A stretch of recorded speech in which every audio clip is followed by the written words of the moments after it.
I wrote this short story a couple of years ago in the August of 2004. It's entitled Come and Get It, and my name is Gregory Sumner. I'm going to read out my story in what will hopefully be an interesting and exciting tone of voice. So here we go. It started off as nothing more than a leisurely Sunday afternoon drive. The downpour had stopped half an hour earlier, leaving the world freshly washed and gleaming in the light of the summer sun. "Come on, John, let's go for a ride," she had said. "Hang on, Suze, be with you in 5, I'd replied. She didn't half pick her moments. For the last 20 minutes I'd been chatting with Lucy on Messenger, and we'd been approaching the climax of our conversation. Well, I had been anyway. "What are you doing in that study?" "Darling, I've got to have this report in tomorrow. Just give me 5 minutes." "Can't you do it this evening? The rain stopped and I'm sick of being indoors." "Babe, you still there, hun?" Lucy had typed. "Suze, let me just finish this bit and then we'll go out." "Well, how long will that bit take you?" "I'd have finished it already if you'd kept quiet, you nagging bitch," I'd thought. "Sweetheart, don't leave me this way. I'm on all fours. What happens next?" "Just 5 minutes," I'd called out. "OK, well, I'm timing you." "Still here, my lover," I'd typed.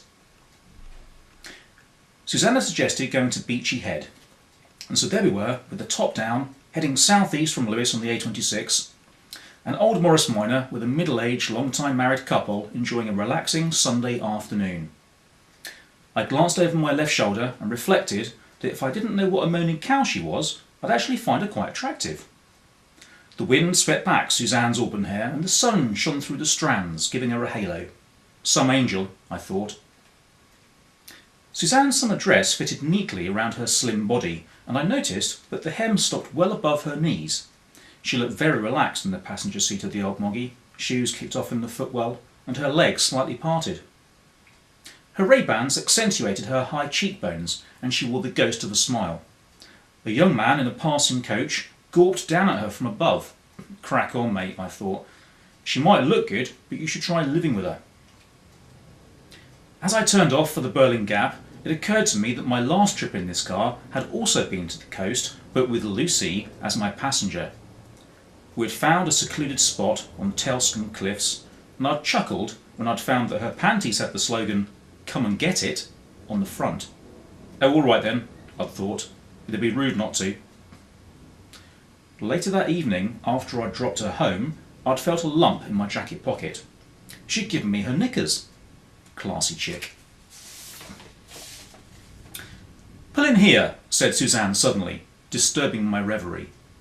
A large black cloud loomed overhead, threatening to extinguish a summer yet again.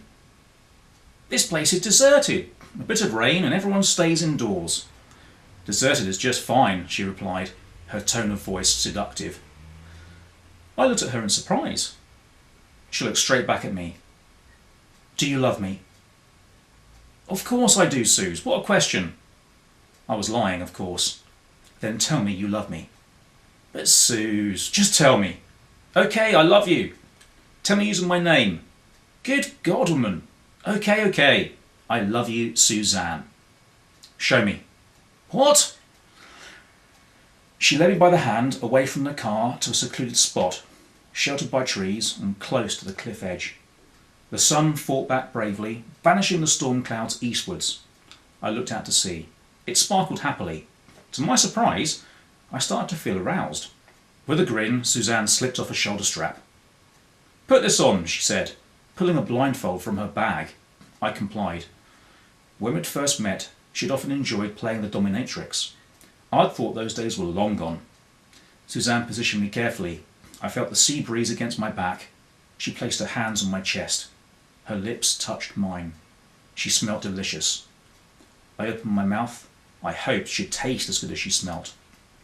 Suddenly, she pushed me backwards. I realised I was now standing on air. The last thing I remember, as I plummeted towards the rocks below, was ripping off the blindfold and looking up at my wife. She had pulled up her summer dress to reveal her knickers. On the front was the slogan, "Come and Get It." End of story.